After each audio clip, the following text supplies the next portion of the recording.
Ahojte, dnes tu pre vás mám jedno veľmi spontánne video, ktoré som vôbec neplánovala, ale pri písaní príspevku na Instagram mi došlo, že toľko veľa myšlienok, ktoré mám k tejto téme, nevtesnám proste pod jedno reelsko. A tak som si povedala, že k tomu nahrám taký dlhší pokec na YouTube. Strihnem vám sem to krátke video, ktoré teda bude nastojato, lebo som ho natáčala primárne ako reelsko na Instagram, ale nejak to takto prepojím a tie myšlienky, ktoré vlastne chcem odovzdať, aby som ich tam nemusela vypisovať, vložím do tohto videa. Je tu leto, obdobie festivalov a mnohí histaminici si povedia, že ako mám ísť s histaminovou intoleranciou na festival. Ja som bola už tento rok na dvoch, v podstate na troch, keď vezmeme aj taký jeden malý komunitný, komorný festivalík, ale dva také naozaj že veľké festivaly, ktoré som zvládla iba so svojou stravou. Nebudem vám tu teraz hovoriť a zachádzať úplne do detailov môjho aktuálneho stavu a že prečo ja aj po 10 rokoch, keď si mnohí, čo ma už treba dlho sledujete, poznáte, poviete, že prečo si ja už teraz akože čokoľvek doprajem si a môžem si dopriať, ale nechcem. A nebudem teraz do toho zachádzať, že prečo, lebo chcem, aby toto video bolo také stručné, výstižné a hlavne nápomocné pre tých, ktorým treba iba teraz diagnostikovali histaminovú intoleranciu, ale chcú si to leto užiť, chcú ísť na nejaký festival a chcem im teda dokázať, že sa to dá, ale áno, treba k tomu proste podstúpiť nejaké kroky, nejaké opatrenia a rovno upozorňujem, nebude toto video alebo teda tento celý príspevok plne pre každého a je to v poriadku. Je v poriadku, keď si vôbec nevezmete nič z tohto videa, je v poriadku, keď si vezmete možno nejakú jednu vec alebo jednu maličkosť z tohto videa, je v poriadku aj to, keď si poviete, že som úplne šialená a že proste vy si chcete festival užiť a nebudete sa obmedzovať, aj to je v poriadku. Týmto videom naozaj len chcem ukázať, tak ako už veľakrát za tých asi 10 rokov, čo pôsobím na mojom blogu a na sociálnych sieťach s touto témou, že všetko sa dá, len proste treba chcieť a treba si nájsť to svoje. Tá histaminová intolerancia je veľmi, veľmi individuálna a ja som vlastne sa teraz tak zamyslela nad dvomi takými hlavnými ako keby spúšťačmi alebo dva také hlavné okruhy. Ten prvý je, keď naozaj na osobu pôsobí iba stres, pracovný stres prevažne, ten nejaký chronický, dlhodobý a vlastne tá osoba reaguje na čokoľvek, iba keď je v práci počas pracovných dní. Ako náhle ide napríklad na letnú dovolenku, často je to all-inclusive dovolenka a mne hovoria potom tí moji klienti, že ja som tam všetko mohol jesť a mne nič nebolo. Alebo idú na festival, hej, a takisto si ho užijú úplne bez problémov. Títo ľudia fakt v podstate reagujú, alebo ten histamín im ako keby vyskakuje do úvodzovek, veľmi zjednodušene hovorím, iba vtedy, keď proste sú v tom svojom stresovom prostredí. Potom je tu tá druhá skupinka a to je, keď naozaj vám tú histaminovú intoleranciu diagnostikujú vtedy, keď niečo nie je odhalené. Že fakt buď tam máte neodhalenú inú intoleranciu, alergiu, zápal a tak ďalej, tam je rada milión iných vecí a vtedy naozaj to trávenie je v takej fáze, v akej je a nie je tam úplne na mieste s tým experimentovať. Čiže tam ide presne o to, že na to určité obdobie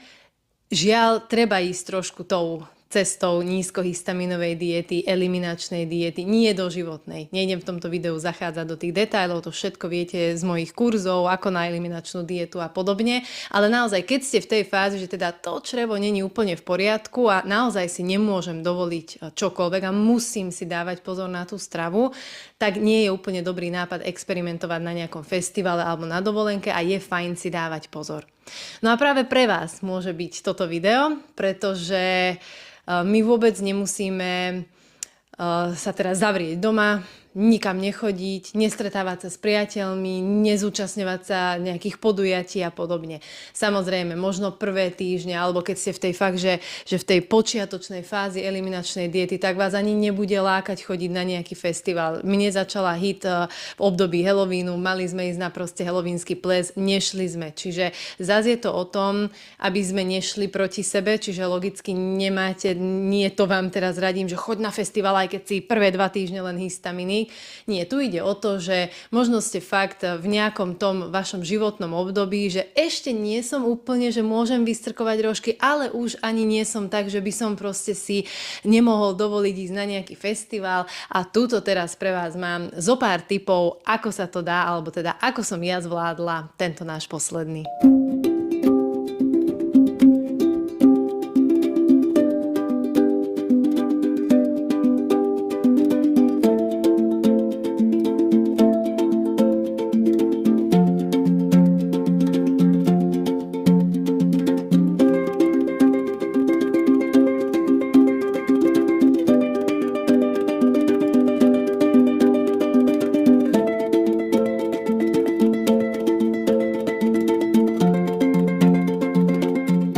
Vďaka tomu, čo ste mohli vidieť na začiatku videa, teda že príprava jedla, vlastná strava, som si mohla užiť to, čo ste videli v druhej časti videa, a teda rôzne workshopy, tvorenie s dcérkou, koncerty, a u mňa toto bola priorita. Aby som si naozaj ten festival mohla užiť v pokoji,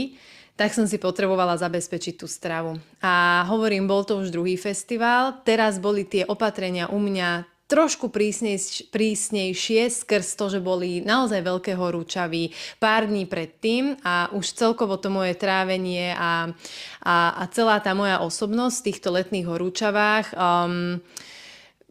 bola v takom úspornom režime. Presne tak by som to nazvala, že vlastne taký úsporný režim, a tým pádom, chvála Bohu, že došlo takéto príjemné ochladenie a že festival naozaj tam hore stáli pri nás, že sme si ho vedeli užiť a že to neboli že 40-ky a celé zlé, lebo ja tie dni som naozaj trávila viac menej doma, ale to je zas na iné video, inú tému. To si pozrite niekde moje články a príspevky, kde píšem a hovorím o hit versus leto téme. No a tuto boli teda tie opatrenia trošku prísnejšie, ale práve preto robím aj toto video, aby som vám vlastne ukázala ako keby niečo aj z toho predošlého festivalu, kde sme boli, lebo bolo to veľmi podobné, ale teda tam som čo to viac pridala. No a ako to u mňa vyzerá, kdekoľvek sa takto vyberiem, tak samozrejme vždy máme Airbnb ubytovanie. Ja viem, že ten festival je super si užiť, keď si tam priamo v deji. My sme boli prvýkrát na festivale Drienok a všetky chatky, ubytovania, všetko tam už bolo obsadené, čiže samozrejme toto už nebola šanca. Jediná šanca by bola stan. Nie sme úplne tie také stanové typy, hoci sme si stan postavili a bola to obrovská pomoc, lebo sme tam mali odkladací priestor, oddychovú zónu, že fakt to bolo super, ale nebolo to úplne na to, že áno, spím tam a teraz si tam viem zobrať svoje potraviny a podobne. Čiže my sme mali Airbnbčko nedaleko, fakt do 10 minút v Turčianskych Tepliciach, s kuchyňou, s vybavenou, aby som si ja ráno vedela zabezpečiť tie veci, aby som celý festival potom až do večera vlastne v kľude zvládla. Čo sa týka tých rán, ja vstávam skoro. To asi viete aj z mojich sociálnych sietí, že ja som o 5 hore alebo o 5:30, čiže tam toho času je fakt dosť, kým my sme sa trebárs o 9, o 9:30 vybrali, a tým, že idem úplne do jednoduchosti a že to mám premyslené dopredu, že tam není, že teraz musím rozmýšľať, ale fakt proste som išla viac menej každý deň rovnako s malými zmenami, tak to nebolo pre mňa záťažou. Mnohí si povedia, že ideš na festival a musíš si variť, alebo ideš na dovolenku a toto. Áno, pre niekoho je práve toto záťaž, a preto hovorím, že všetci sme veľmi individuálni. Niekto si pozrie toto video a na konci si sadne a povie si, že táto není normálna. A je to v poriadku. Ale niekto si sadne a povie si, že wow, že proste toto by pomohlo aj mne. Hej? Čiže chcem, aby ste si z tohto videa zobrali to, čo vám vyhovuje, a tak ako som aj na začiatku povedala, nemusí to byť vôbec, že všetko a že tak toto bude, ale možno tam nájdete, že aha, presne toto by mne stačilo, hej? Čiže preto idem takto postupne, aby ste vlastne nejak vedeli nasávať tie moje tipy. Čiže prvé, máme základ, Airbnbčko, kuchyňa. Ja som si brala z domu, normálne vždy berieme nejakú chladiacu tašku, nejaké potraviny, čiže brala som si z domu, aby sme už tam nemuseli riešiť obchody, hoci áno, na každom kroku je obchod, ale v podstate som mala všetko pripravené, zabezpečené pre seba a na 1 alebo 2 dni, alebo tak nejak som mala aj prehánku, že obed. Ale o ňu sa nebojím, lebo ona s Jožkom nemajú žiadne alergie, intolerancie, môžu jesť čokoľvek. A vlastne ani to neriešim, lebo ja som vedela, že na Drienku budú aj dobré food trucky, že sa tam proste budú vedieť obidvaja vystravovať, že to není len, že teraz nedaj Bože by tam mekáč alebo takéto mala jesť, takže aj z toho hľadiska mi odľahlo, že nemusím riešiť ako keby ich, že riešim seba a ich len tak ako do bonusu, hej, že sneky a také, však to si berieme všetci spolu rovnaké a potom tam oni ešte do plusu samozrejme si užívajú a tak aj bolo. Takže vždy ráno som si v podstate pripravila to svoje, zabalila sneky a potom sme vyrazili a išli sme. Také mierne obavy som mala z toho tých pár dní predtým, že keď budú fakt horúčaví, neviem, ako by som to úplne riešila. Zas, nechcem tu zachádzať do histaminových detailov a že ako funguje to jedlo a v krabičke a teraz, že to treba vychladiť a aby to nebolo horúce a podobne. Toto viete, ak to neviete, kľudne sa ozvite, dáme si konzultáciu alebo preriešime všetky tieto histaminové procesy, aby ste vedeli, ako to funguje. Ale áno, reálne ja som si ráno navarila. A teda poviem príklad, hej, videli ste vo videu, ale jeden deň to bola quinoa so zeleninou, s bylinkami nejakými, druhý deň to bolo také cuketové pšeno so šalátom, zás iné bylinky, potom to boli varené zemiaky s petržlenom, zase nejaká zelenina. A toto všetko ja som vlastne jedla na studeno a mne to nevadí. Ja hlavne v lete, ja milujem studené jedlo, proste keď si aj vezmete nejaký tabulek šalát alebo niečo také, hej, že to je bulgur uvarený, vychladnutý, zelenina, zálievka a aj iné rôzne takéto ako keby obilninovo-strukovinové šaláty, veď to sa všetko je na studeno, to len my sme nezvyknutí, že vlastne zemiaky na studeno alebo ja neviem, rýžu na studeno a to je všetko len to že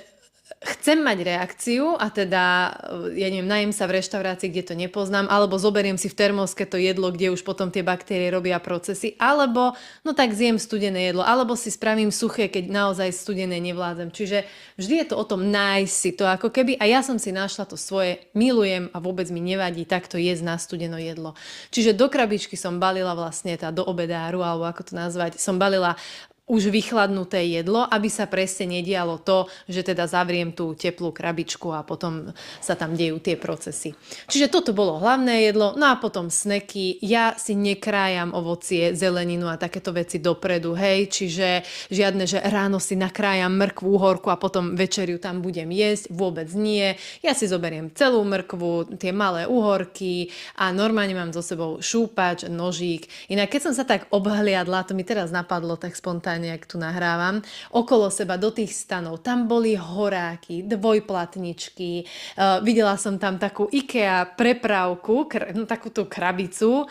kde boli potraviny naložené a bolo to šupnuté pod auto, v chládku, v tieni, lebo hovorím, že chvála Bohu, nočné teploty tam boli také, že 10, 9, 10 stupňov, čiže tí ľudia si spravili takú vonkajšiu chladničku. To sa teraz nebavíme o histaminikoch, ale že všetko sa dá, že vlastne aj títo drienkáči tam a tí ľudia, čo vlastne dovodzajú taký ten hippie štýl, hej, že žijú normálne tak, ako ja, že nestravujú sa vo fancy reštauráciách a neviem čo, ale berú si svoje jedla a je to v poriadku. Čiže tam som si tiež tak povedala, že prečo sa každý na mňa pozerá, že som divná, že si beriem svoje jedlo alebo svoj strúhač alebo sitko alebo ja neviem čo, lebo ľudia v dnešnej dobe sú zvyknutí na all-inclusive dovolenky, na to, že všetko všade super, že nič nemusíme a tu som vlastne videla ten uvoľnený život tých ľudí, čo proste mám so sebou, áno, svoju kuchyňu a tak a že je to pohoda. A tak mi to dobre padlo, že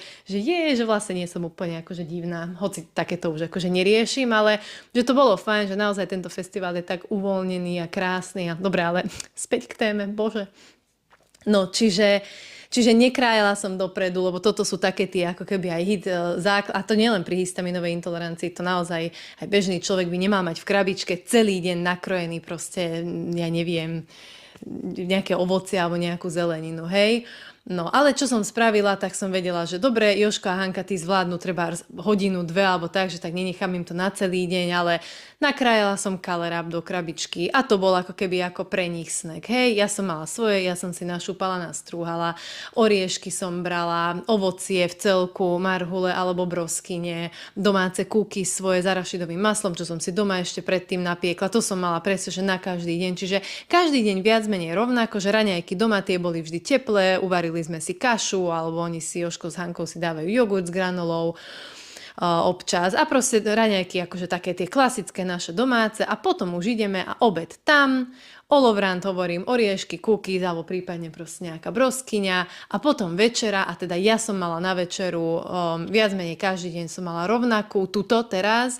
a to bolo, hovorím, zelenina, moje čapáty, čo si robím s rímskou rastcou a teda toto, že ako, to je zase ďalší tip. V ten deň, ako vyrážame ráno, tak si vypečiem čerstvé čapáty, proste si ich spravím, ja neviem, 20 alebo 15 alebo neviem koľko, to je raz, dva, keď si niekto myslí, že aj tam stojím neviem koľko pri sporáku, nie, to tiež sa ráno zobudím a popri tom, čo Hanka raňajkuje a mami buď tu so mnou v kuchyni a neviem čo, hej, tak sa mi vypekajú čapáty, čiže to je zase také, že ja všade viem už, kde aj ten čas uberať a podobne.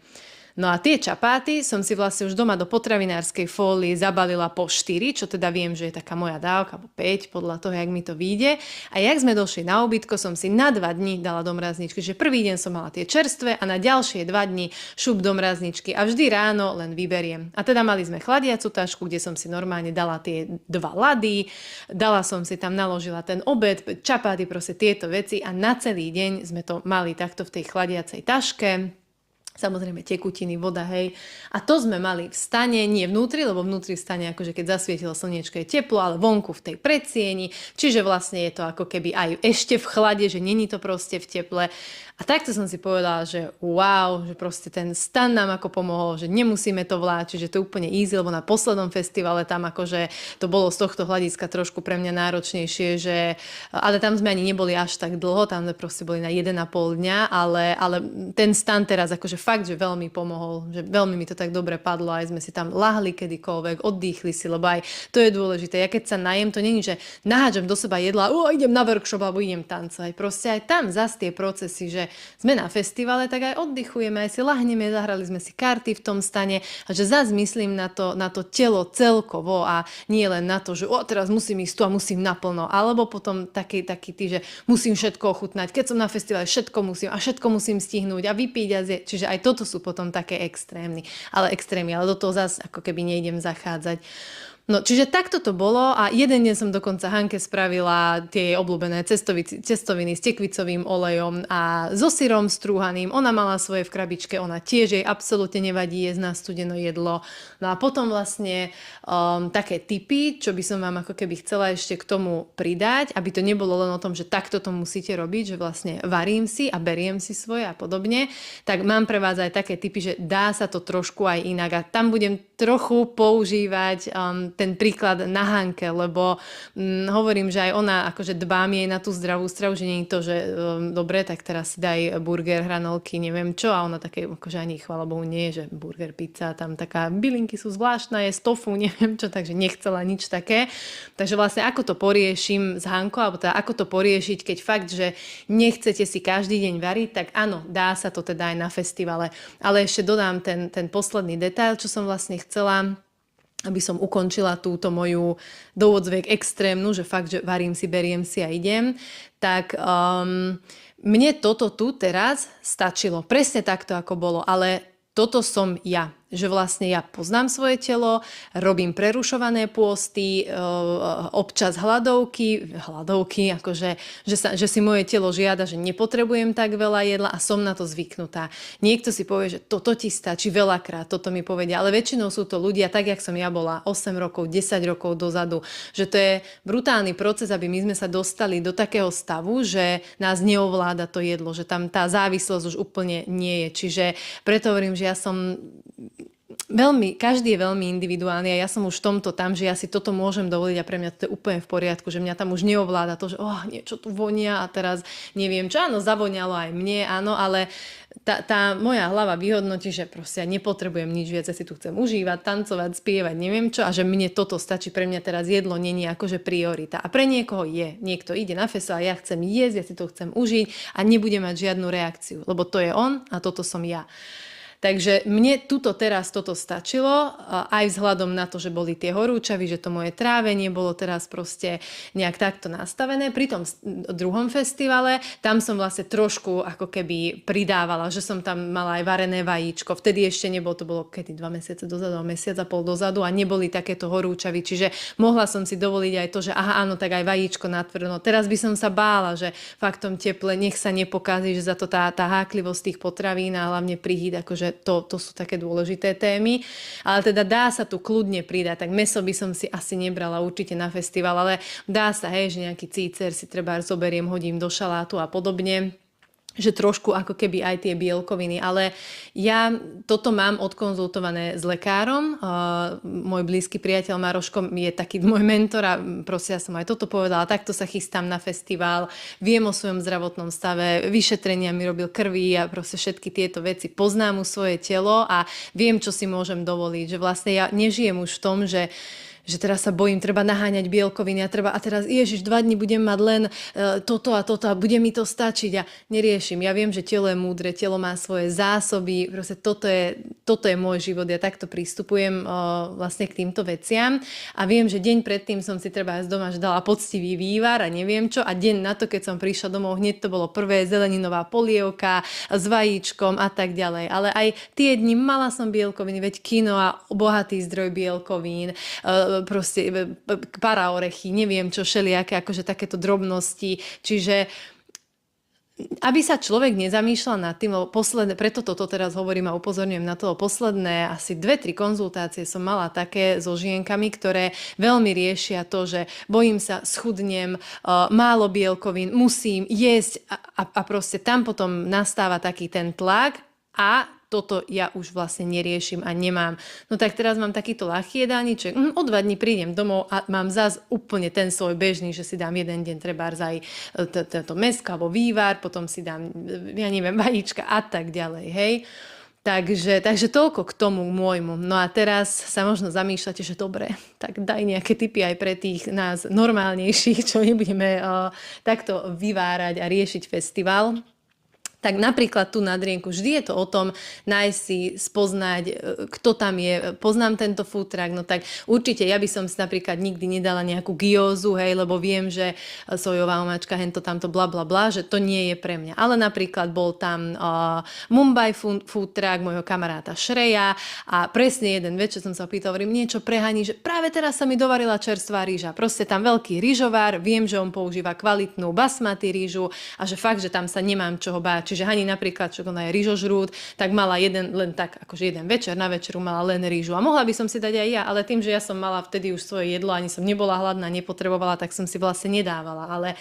zase to bolo o tom, že toto by som mohla. Ale už keď som sa zamyslela nad tým, že dobré, ale to omáčkové mäso také, no to by som si teraz asi nedala, alebo všeobecne to by som si asi na festivale, lebo ako tam to mäso skladovať, že zamýšľala som sa vlastne nad tými vecami, že z hľadiska histaminika, že čo by bolo OK a čo nie, lebo bolo tam veľmi veľa kvalitných food truckov, párance napríklad, to som si kedysi zvykla dávať, alebo potom tam boli žufane, tam boli z Bratislavy a oni mali akože aj raňajkové kaše, vývar tam mali a takéto, čiže Hanka potom jeden deň mala vývar, takže dá sa to, že ten, kto už není na tom tak prísne a že môže si dovoliť, tak si vie aj na takomto festivale nájsť vlastne takéto svoje. Len vždy tuto vlastne buď komunikujte teda s tými ľuďmi v tom food trucku, pýtajte sa, alebo sa snažte vyberať si takéto menšie zlo, hej, že dobre, treba tú rýžu by ste si vybrali a spýtate si, a nemáte nejaký šalát, len mi to pokvapkajte olivovým olejom, alebo čokoľvek, hej, že proste nejaké takéto drobnosti a tým pádom vlastne vy si môžete dovoliť aj v nejakom tom food trucku, aj tie párance, ja som im vždy zvykla povedať, že prosím si bez masla, lebo proste viem, že tie párance akože sú bezmliečne a dám si na to, len som si ich posypala, neviem, makom alebo orechami, hej, že netreba práškový cukor, alebo nechcem džem, lebo džem, áno, to môže byť riziko v takýchto teplách, či pre tých histaminikov, hej, že či sa tam už nedaj Bože, akože neviem, trošku nezačne, že kazí, ako, viete, ako to myslím, no, že proste pre histaminika to už môže byť riziko. Takže dá sa to aj s tou histaminovou intoleranciou, no a my sme potom dokonca zistili, že tam je vlastne penzión hore na Drienku a normálne akože reštaurácia, pizzu tam robili tak, aj tam mali normálne poctivý vývar, že rezance, ok, zás vývar, histaminová intolerancia, to by som zrovna neodporúčala, že choď ty histaminik, daj si vývar na Drienku, ale pre tú Hanku to bolo, že v pohode, hej, takže pre ňu som trebárs akože vedela takto